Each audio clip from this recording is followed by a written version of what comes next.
الفضل والإحسان والكرم والامتنان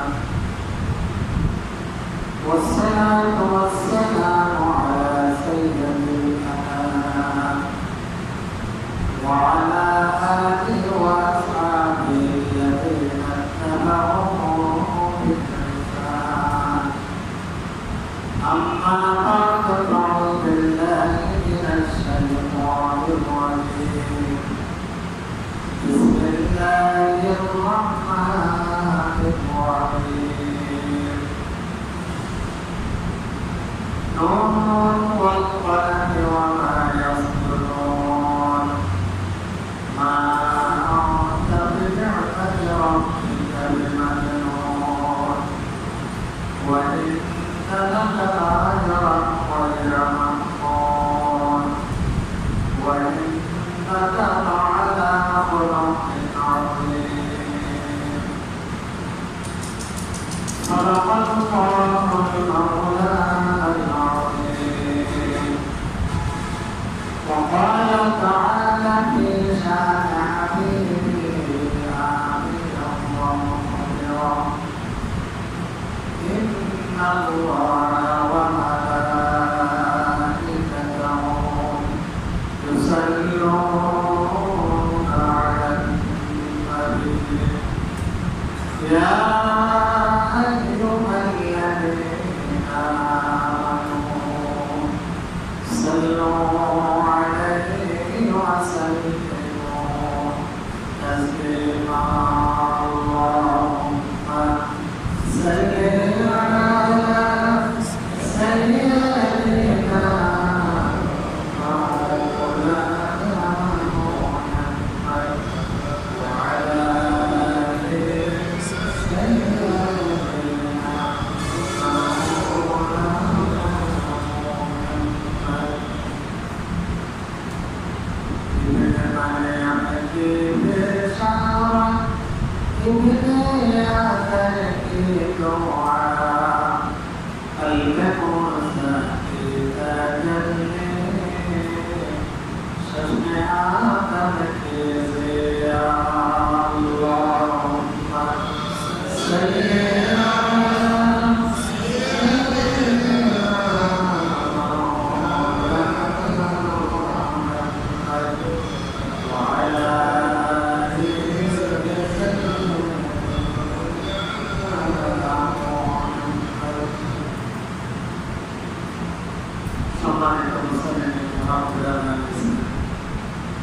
السلام عليكم ورحمة الله وبركاته. الله পরওয়ারদিগার আলামিন তাআলা বলে কত শুকর আদায় করি রব্বুল আলামিন আমাদেরকে স্বাভাবিকভাবে সুস্থ শরীরে সাইয়্যিদুল আইয়াম জুমার দিন আল্লাহ করে এসে নিজেকে আল্লাহর বান্দে থেকে রক্ষা করার কোরআন হাদিসের কথা শোনার বলার আল্লাহ তৌফিক দিয়েছেন সকলে বলে আলহামদুলিল্লাহ। সম্মানিত মুসলিম একরাম, আমরা বেশ করে জমা থেকে রবিউল আউয়াল মাসের ৮ নম্বর রাত থেকে আমরা আল্লাহ রাসূলের শান মান মর্যাদা মহব্বত ভালোবাসা ইত্যাদি নিয়ে আলোচনা করে আসছিলাম, আলোচনা শুনে আসছি। শুরুতে আমরা বলেছিলাম যে রাসূলুল্লাহর শান মান মর্যাদা আলোচনা করে শেষ করা যায় না, যাবে না। কিয়ামত যতদিন থাকবে, দুনিয়া যতদিন থাকবে, কিয়ামত যতদিন হবে না, ততদিন পর্যন্ত রাসূলুল্লাহর শান মর্যাদা আলোচনা চলতে থাকবে। তারপরেও আল্লাহ রাসূলের শান মর্যাদা কেন বর্ণনা করে শেষ করতে পেরেছে বলে দাবি করতে পারবে না। সুবহানাল্লাহ। আজকে আমরা আল্লাহ রাসূলের চরিত্রের মর্যাদা, রাসূলের চরিত্রের অনুসরণের আবশ্যকতা বিষয়ে সংক্ষেপে আলোচনা করবেন।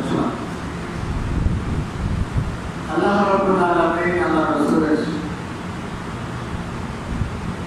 মর্যাদা ফজিলত মহাগ্রন্থ আল কোরআনে বিভিন্নভাবে বর্ণনা করেছেন। সূরা আল কলমে আল্লাহ শুরুতে আল্লাহ রাব্বুল আলামিন রাসূলের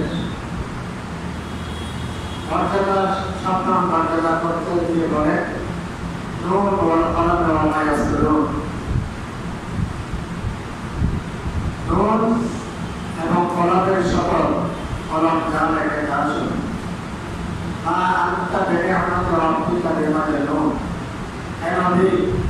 তোমার প্রভুর নিয়ামতে দিয়ে বলা যায় আপনি পাগল।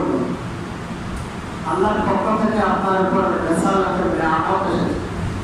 রেসালাতের কথা বলার কারণে মানুষ আপনাকে পাগল বলছে, মক্কাবাসী আপনাকে পাগল বলছে। আমি আল্লাহ ঘোষণা দিচ্ছি আপনি পাগল নন। সুবহানাল্লাহ। তাদের কথার জবাব আপনাকে দিতে হবে না, আমি আল্লাহ দিচ্ছি। মা আনতা বিনিআমাতি রাব্বিকা বিমাজনুন। তোমার নিয়ামতের প্রভুর নিয়ামতের উসিলায় আপনি পাগল নন। পাগলের কথা ভিন্ন রূপ। আপনার কথা পাগলের কথা, আপনার মতো কথা পাগল বলতে পারে না। আপনার কথার মধ্যে রয়েছে, আলোচনার মধ্যে রয়েছে লম্বা পরাকালের কল্যাণ। এরকম কথা কোনো পাগল বলতে পারে। সুতরাং আপনাকে পরাপূর্ণ হওয়ার কোনো কারণ নেই। আমি আল্লাহ আপনার পক্ষ থেকে জবাব দিচ্ছি। আপনাকে তো অসত্যবাদী করেছিল, আমি করেছিল।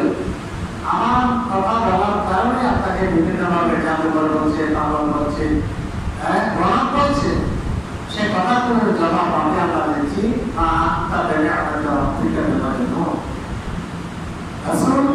আপনি পাগল নন। সুবহানাল্লাহ।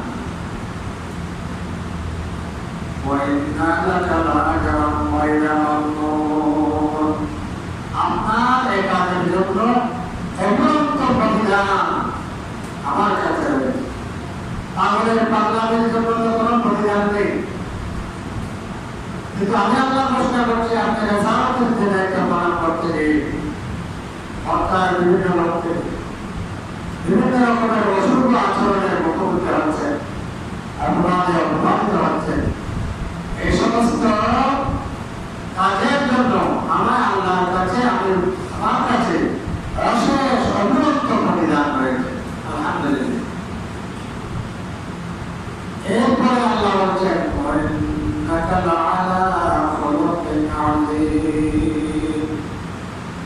আপনি হচ্ছেন মহান চরিত্র।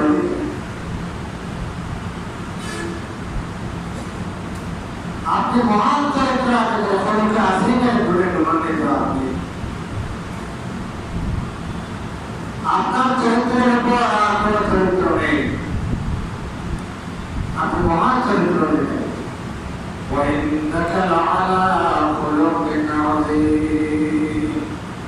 আপনি মহান চরিত্রে দিলেন। আপনার চরিত্রের সাথে কারো চরিত্রের তুলনা করে না।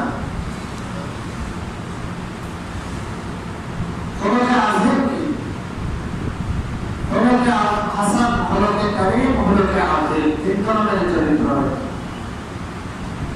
এক ধরনের চরিত্র হচ্ছে ভালো চরিত্র, সুন্দর চরিত্র, সবচেয়ে মহা চরিত্র। হলকে কারীম, আমার উপর কেন অন্যায় করলো, সম পরিমাণ আমিও তার প্রতিশোধ দিলাম, এর চেয়ে বেশি দিলাম। এটা হচ্ছে হলকে কারীম। আমার উপর আচরণ করলো, অন্যায় আচরণ করলো, আমি সম পরিমাণ প্রতিশোধ দেওয়ার অধিকার আমার আছে। এটার নাম হচ্ছে হলকে কারীম। আমার উপর অন্যায় আচরণ করলো, প্রতিশোধ নিলাম না, তাকে ক্ষমা করে দিলাম। হলকে হাসান, সুন্দর চরিত্র। প্রতিশোধ না নিয়ে আমি তাকে ক্ষমা করে দিলাম। হলকে হাসান। হলকে হাসিন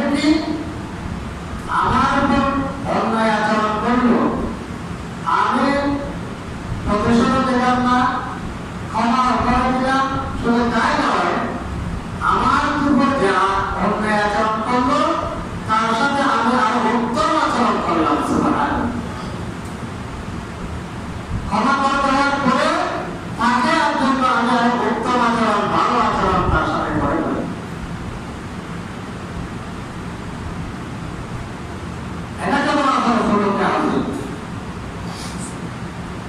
রাসূলুল্লাহ সাল্লাল্লাহু আলাইহি ওয়াসাল্লামের খোলকে আযীমের বর্ণনা শেষ করা যায় না। কয়েকটা নমুনা আপনাদের সামনে উপস্থাপন করছি খোলকে আযীম কি তা বোঝানোর জন্য। আল্লাহ রাসূল হিজরতের আগে মক্কা মদিনাকে দাওয়াত দিতে অস্ত্রে তারা দাওয়াত কবুল করছেন না। এরপরে তিনি তাদের থেকে সম্পূর্ণ নৈরাশ হয়ে দ্বীনের দাওয়াত দেওয়ার জন্য তাইফে চলে গেলেন। মনে করলেন তাইফের লোকেরা তার দাওয়াত কবুল করবে। রাসূল সাল্লাল্লাহু আলাইহি ওয়াসাল্লাম সেখানে গিয়ে তিনজন সেখানকার সরদারের কাছে তিনি দাওয়াতটা পেশ করলেন। তিনি মনে করলেন সরদাররা যদি মুসলমান হয়ে যায় তাহলে সবাই তো সমাজের সবাই দিন গ্রহণ করবে। দিনের দাওয়াত দেওয়ার পরে তারা তাকে নিয়ে হাসাহাসি, আল্লাহ রাসূলকে নিয়ে হাসাহাসি করবে।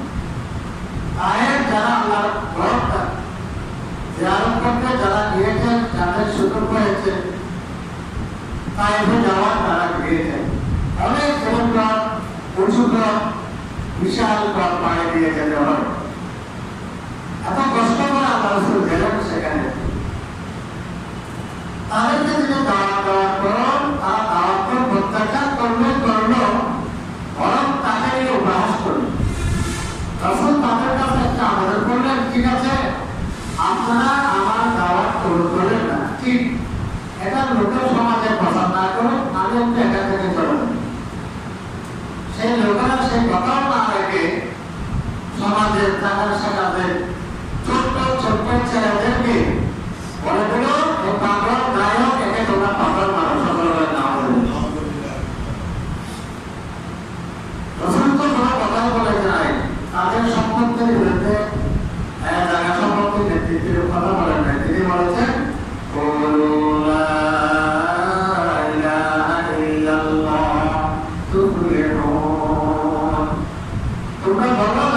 ইল্লাল্লাহ, আমি আল্লাহ রাসূল, এই কথাটা তোমরা মেনে নাও, তাহলে তোমরা সফল হবে।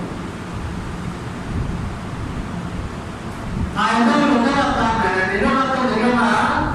রাসূল সাল্লাল্লাহু আলাইহি ওয়াসাল্লামের উপর পিছনে তারা হয়েছে আমাদের দেশে দেশে কুকুরকে যেভাবে লাগিয়ে দিয়ে ছোট্ট ছেলে, পাগলকে যেভাবে ছোট্ট ছেলেদেরকে লাগিয়ে দিয়ে সমাজে এরকম বাবাকে ছেলেদেরকে আল্লাহ রাসূলের পিছনে লাগিয়ে দিল। সকলের নাম বলে তারা রাসূলকে পাগল করা শুরু করলো। পাগল মারতে মারতে আল্লাহ রাসূলের পুরো শরীর রক্তে রঞ্জিত হয়ে গেল। নাম বলে রাসূল পড়ে গেলেন। সেখান থেকে তার সাথে যায় আনসার দিলেন, তিনি তাকে নিয়ে তাকে ধরে নিয়ে একটা বাগানে চলে। লম্বা ইতিহাস, সবাই সঙ্গে এই অবস্থায় আল্লাহ রাসূল সহ্য করছিলেন, আল্লাহ সহ্য হচ্ছিল। আল্লাহ রাব্বুল আলামিন ফেরেশতাদেরকে আল্লাহ রাসূলের কাছে পাঠিয়ে দিলেন। ভগবান ফেরেশতাও পাঠালেন, জিবরাইলকেও পাঠালেন। এসে বললেন, ইয়া রাসূলুল্লাহ, আপনার রক্ত এই মাটিতে পড়েছে, আল্লাহর সহ্য হয় না। আল্লাহ পাঠিয়ে যান, আপনি একটু অনুমতি দেন, আমার যে পাকা আছে এই পাকাটা একটু নাড়ব, সবাই ধূলিসাৎ হয়ে গেল। ভগবান ফেরেশতা বলল, আল্লাহ আমাকে পাঠিয়েছে, পাহাড়ে নিয়ে যেতে ফেরেশতা, পাহাড়ের মধ্যে তাদের অবস্থান, ধুলির থেকে পাহাড় চাপা দেবে, এরা দমনে ধ্বংস হয়ে যাবে, আপনি একটু আমাদের অনুমতি দিন। আল্লাহ রাসূল তখন কি বললেন, ভাই জিবরাইল, ফেরেশতাগণ শুনো, এরা আমি যে রাসূল তারা আমাকে চিনতে পারে না, আমি যে সত্যিকারের রাসূল তারা আমাকে চিনতে পারে না, বুঝতে পারে না। আমি তাদেরকে মাফ করে দেই, শুধু আল্লাহর কাছে আবেদন করছি, আল্লাহুম্মা আহদি কওমি ফাইন্নাহুম লা ইয়ালামুন, আল্লাহুম্মা আহদি কওমি ফাইন্নাহুম লা ইয়ালামুন। হে আল্লাহ, আমাদের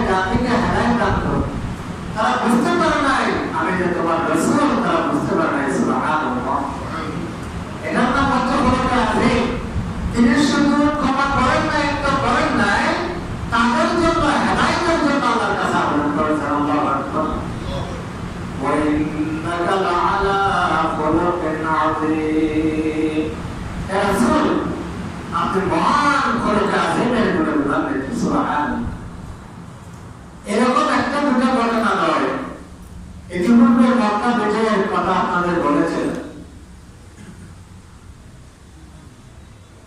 তাদের থেকে আল্লাহ রাসূল ফিরে আসলেন এরপর নয়া শহর ফিরে আসলেন কাফেরদের অত্যাচারের মাত্রা কম ছিল না বাড়তেই ছিল একটু সর্বশেষ আল্লাহ রাসূল আল্লাহর অনুমতি ক্রমে হিজরত করলেন মক্কা থেকে মদিনায় সেই মদিনায় যাওয়ার পরও সেই মক্কাবাসীরা আল্লাহ রাসূলকে সেখানে শান্তিতে থাকতে দেয় না প্রতি বছর তারা সেখানে এখান থেকে গিয়ে লোকরা যুদ্ধের দামামা বাঁধিয়েছে যত যুদ্ধ হয়েছে মনে হচ্ছে মক্কাতে আল্লাহ রাসূল সত্য করেছে মদিনায় যাওয়ার পর সেখানেও অত্যাচার একটা বছর আল্লাহ রাসূলকে শান্তিতে থাকতে দিচ্ছিল না শুধু আক্রমণ আর আক্রমণ সর্বশেষ আল্লাহ রাব্বুল আলামিন অষ্টম হিজরিতে রাসূলের মাধ্যমে আল্লাহ রাব্বুল আলামিন মক্কা বিজয় করলেন সুবহানাল্লাহ আলহামদুলিল্লাহ মক্কাবাসীরা ভিতর সন্ত্রস্ত ভিতর বিহ্বল ভয় ভীতিতে আতঙ্কিত কিনা জানে যাকে 13টা বছর মক্কাতে থাকতে দিলাম না অত্যাচার পাগল সদাই অত্যাচার পাগল অত্যাচার সর্বশেষ বাড়িঘর ত্যাগ করে চলে গেল সেই মক্কাতেও তাকে শান্তিতে থাকতে দিলাম না তিনি আবার আজকে বিজয় হয়েছে না জানে কি যখন প্রতিশোধ আসছেন তখন কি বললেন যাতে আশা করেছিল তার বিপরীত সম্পূর্ণ তিনি দেখে দিলেন লা তাসরিবা আলাইকুম আল-ইয়াওম ইয়াগফিরুল্লাহু লাকুম হে মক্কাবাসীরা তোমরা ভীত সন্ত্রস্ত হয়ে না তোমাদের আতঙ্কিত হওয়ার কোনো কারণ নেই আজ তোমাদের থেকে কোনো রকমের প্রতিশোধ নেওয়া হবে না সুবহানাল্লাহ আমি তোমাদের সবাইকে ক্ষমা করে দিলাম শুধু তাই নয় আল্লাহ রাসূল ঘোষণা করে দিলেন আমার প্রাণের দুশমন ছিল ইসলামের বড় দুশমন ছিল আবু সুফিয়ান তিনি মক্কা বিজয়ের দিন মুসলমান হয়েছে যারা আবু সুফিয়ানের উপরে আশ্রয় নেবে তারা নিরাপদ থাকবে সুবহানাল্লাহ যারা মক্কার হেরমে আশ্রয় নেবে তারা নিরাপদ থাকবে যারা বাড়িঘরের মধ্যে অবস্থান করবে তারা নিরাপদ থাকবে যারা সরকারে যারা ঘোষভুক্ত রাখবে না বিরোধ থাকবে তারা সবাই নিরাপদ যারা সামনে আসবে না তারা সবাই নিরাপদ সুবহানাল্লাহ আজ পর্যন্ত পৃথিবীর ইতিহাসে এরকম রক্তপাতহীন একটা বিজয় পৃথিবীর ইতিহাসে আর একটা দেখানোর সম্ভব নয় সুবহানাল্লাহ এত নেতৃত্ব মুহাম্মদুর রাসূলুল্লাহ সাল্লাল্লাহু আলাইহি ওয়া ইন্নাকা লাআলা খুলুকিন আযীম হে রাসূল আপনি মহান চরিত্রের অধিকারী বলেছিলাম কোন কাজের কাকে বলেন অভাব অন্যায় করার পর কেউ ক্ষমা করবে না বরং তার জন্য কল্যাণের দোয়া করবে তার নাম হচ্ছে খুলুকে আযীম সম্মানিত মুসলিম একরাম ব্রাদার ইসলাম রাসূলের চরিত্রের বর্ণনা দিতে গেলে এটা শেষ করা যায় না কিরকম অনুপম চরিত্রের অধিকারী তিনি ছিলেন কিরকম উত্তম চরিত্রের তিনি অধিকারী ছিলেন এজন্য অনুসরণ করতে হবে একমাত্র মুহাম্মদ রাসূলুল্লাহ সাল্লাল্লাহু আলাইহি ওয়াসাল্লাম আল্লাহ রাসূল তিনি বলেন ওয়াইসতু লিউতামিমা মাকারিমাল্লাহ আমি যখন প্রেরিত হচ্ছিলাম চরিত্র বলতে কিছু ছিল না চরিত্র কি সেটা নাম গ্রন্থ পৃথিবীর ইতিহাস থেকে মুছে গিয়েছিল কি চরিত্র ছিল যে সমাজে তিনি প্রেরিত হয়েছিলেন সে সমাজের সন্তানকে বিয়ে করা পর্যন্ত বলেছিল সবাই নাম বলেন আল্লাহ রাসূল বলেন এই অবস্থায় আল্লাহ আমাকে প্রেরণ করেছেন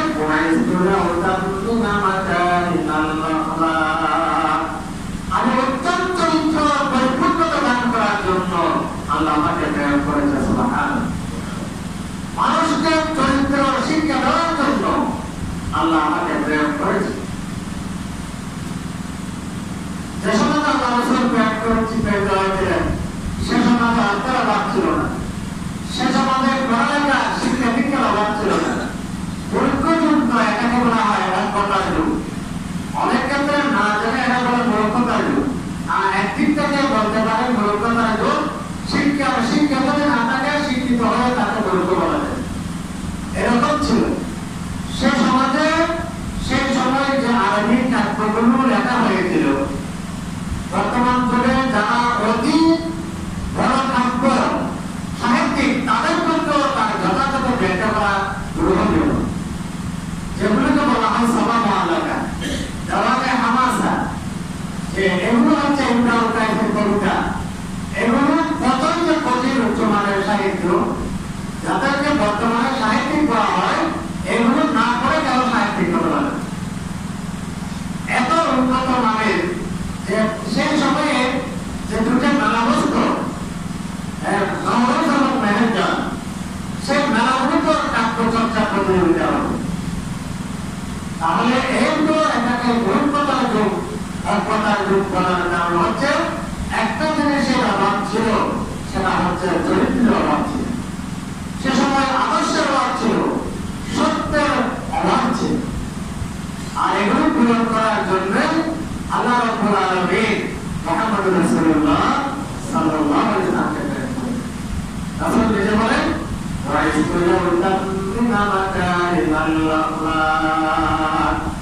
আমি উত্তম চরিত্রের পরিপূর্ণতা দান করার জন্য আমি প্রেরিত হয়েছি, আল্লাহ আমাকে প্রেরণ করেন।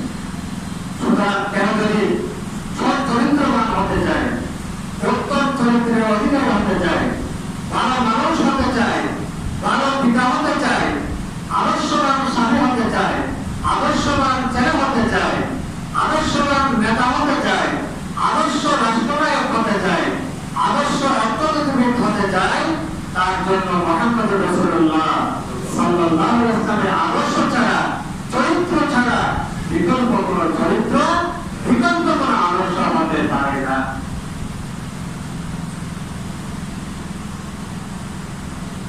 যেহেতু আল্লাহ তাকে আল্লাহ থেকে বলেন, আমি আদর্শের যে সমস্যায় পরিচয় হয়েছিলাম সব ছিল, অভাব ছিল আদর্শের, সে আদর্শের অভাব পূরণ করার জন্য আল্লাহ আমাকে প্রেরণ করেছে। অতএব রবিউল আউয়াল মাসের মধ্যে রাসূলের মহব্বত, ভালোবাসা সীমাবদ্ধ রাখতে হবে না। সার্থকতা তখনই আসবে আল্লাহ রাসূল প্রেরিত হয়েছেন আদর্শহীন জাতিকে, আদর্শহীন মানুষকে আদর্শবান করার জন্য, চরিত্রহীন মানুষকে চরিত্রবান করার জন্য।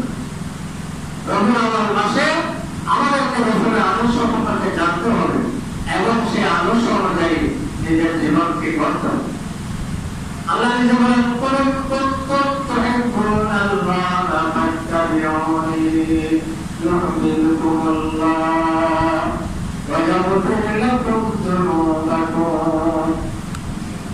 আমি আপনি বলেন তোমরা যদি আল্লাহর ভালোবাসা পেতে চাও, তাহলে আমার নবী মুহাম্মদ রাসূলুল্লাহ সাল্লাল্লাহু আলাইহি ওয়াসাল্লামের আদর্শের অনুসরণ করো, তার চরিত্রের অনুসরণ করো, তাহলেই তোমরা আল্লাহর ভালোবাসা পাবে। রাসূলের মহব্বত থাকলে কি করতে হবে? প্রকৃত মহব্বত হচ্ছে যেটাকে আদর্শ মানে সুন্নাহ, চরিত্র মানে সুন্নাহ, রাসূলের সুন্নাহ, রাসূলের আদর্শকে মেনে চলতে হবে। সম্মানিত হাজিরিন, চরিত্র শুধু নামাজ পড়া নয়, চরিত্র শুধু মৌলিক ইবাদত নয়, জীবনের সকল ক্ষেত্রে হতে মাত্র। এই চরিত্রের ভিত্তিতে রাসূলের আদর্শকে যারা মানবে, রাসূলের চরিত্রে যারা চরিত্র করবে, তাদের কয়েকটা বিষয়ে হাদিস বলে আলোচনা শেষ করছি। আল্লাহ রাসূল বলেন, তোমাদের মধ্যে সেই ব্যক্তি উত্তম, ইন্না মিন খিয়ারিকুম আহসানুকুম আখলাকা, বুখারী মুসলিমের হাদিস। তোমাদের মধ্যে উত্তম ব্যক্তি হচ্ছে যে চরিত্রের দিক থেকে সুন্দর চরিত্র অধিকারী। আলহামদুলিল্লাহ, এসব মৌলিক ইবাদতের দিকে বেশি পাকাভুক্ত, চারিত্রিক দিক থেকে সে ন্যূনতম নিকৃষ্টতম, আল্লাহ রাসূল বলেন সে উত্তম মানুষ নয়। নামাজ পড়ে পাকাভুক্ত, চারিত্রিক দিক থেকে আলাপ আলোচনায় লেনদেন ইত্যাদির মধ্যে, রাজনীতির সমাজনীতির মধ্যে সবচেয়ে নিকৃষ্ট ব্যক্তি, আল্লাহ রাসূল বলেন সে উত্তম ব্যক্তি নয়। নাউযুবিল্লাহ।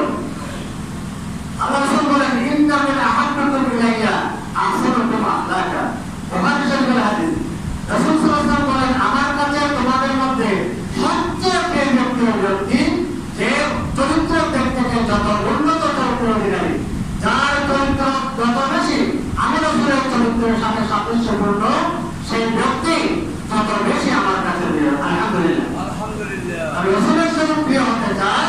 আমার চরিত্রকে রাসূলের চরিত্রের সাথে, রাসূলের চরিত্রকে আমার চরিত্রের মধ্যে আনতে। রাসূল সাল্লাল্লাহু আলাইহি ওয়াসাল্লাম আরো বলেন, আমরা নফল নামাজ পড়ি, নফল রোজা রাখি, অনেক অনেক সওয়াবের অধিকারী। আল্লাহ রাসূল বলেন, তোমরা নামাজ পড়ো, বেশি নামাজ পড়তে পারতেছো না, বেশি তাহাজ্জুদ করতে পারতেছো না, কিন্তু যদি তুমি একটা কাজ করো, রাসূল বলেন, ইন্নাল মুমিনা লা ইউদরিকু বিহুসনি খুলকিহি দারাজাতা কাইমিল লাইল ওয়া সাইমিন নাহার। ঈমানদার মানুষ যে তার সারা দিন রোজা রাখতে যে মর্যাদার অধিকারী হয়, সারা রাত তাহাজ্জুদ করলে যে মর্যাদার অধিকারী হয়, সে যদি রাসূলুল্লাহর চরিত্রকে আদর্শ মানে উত্তম চরিত্রের অধিকারী হয়ে জীবনযাপন করে, সারা রাত তাহাজ্জুদ করলে যে মর্যাদার অধিকারী, সারা দিন রোজা রাখলে যে মর্যাদার অধিকারী, সমগ্র মর্যাদার অধিকারী হবে আল্লাহর কাছে। সকলে আলহামদুলিল্লাহ। আল্লাহ রাসূল বলেন, তুমি পূর্ণাঙ্গ ঈমানদার কিভাবে হবে? আকমালুল মুমিনিনা ঈমানান আহসানুহুম খুলুকান। ঈমানদারদের মধ্যে সবচেয়ে বড় ঈমানদার সে যে চরিত্রের দিক থেকে যত বেশি উন্নত চরিত্রের। কিয়ামতের ময়দানে আমার আপনার আমলনামা বাঁধা হবে, পরিমাপ হবে। ফাআম্মা মান সাকুলাত মাওয়াজিনুহু ফাহুয়া ফি 'ঈশাতিন রাদিয়া। আর যার নেকির পাল্লা বাড়া হবে, সে স্বাচ্ছন্দ্যময় জীবনযাপন করবে। এখন আল্লাহ রাসূল বলেন, কিয়ামতের ময়দানে সবচেয়ে ভারী জিনিস মিজানে কোনটা হবে? ইন্না আসফালা শাইইন ইউযাউ ফি মিজানিল মুমিন ইয়াওমাল কিয়ামাতি খুলুকুন হাসান। সুবহানাল্লাহ। কিয়ামতের ময়দানে মানুষের আমলনামার মধ্যে সবচেয়ে ভারী আমলনামা হবে, যেটা দিলে পাল্লা ভারী হয়ে যাবে। আসফালুল শাই, সবচেয়ে ভারী জিনিস যেটা হবে, যে এটা আল্লাহ রাসূল বললেন যে খুলুকুন হাসান, উত্তম চরিত্র, সুন্দর চরিত্র গড়ে তোলা। আলহামদুলিল্লাহ। এটাই হবে মিজানে দাড়ি পাল্লার মধ্যে সবচেয়ে ভারী জিনিস। তাই আসুন, রবিউল আউয়াল মাসের আজকের সমাপনী জুমা আল্লাহ রাব্বুল আলামিনের কাছে আমরা আবেদন করি, আল্লাহ আমাদেরকে রাসূলুল্লাহর সুন্নাত অনুযায়ী বিভিন্ন সিরাত মাহফিল হচ্ছে, সিরাতের আলোচনা শুনছি, মসজিদে শুনছি, তার জীবন শুনবো। আল্লাহ রাসূলুল্লাহ সাল্লাল্লাহু আলাইহি ওয়াসাল্লামের সুন্নাত অনুযায়ী আল্লাহ আমাদের জীবন গড়ার তৌফিক দান করুন। সকলে আমিন। ওয়া মা তাওফীক ইল্লা বিল্লাহ।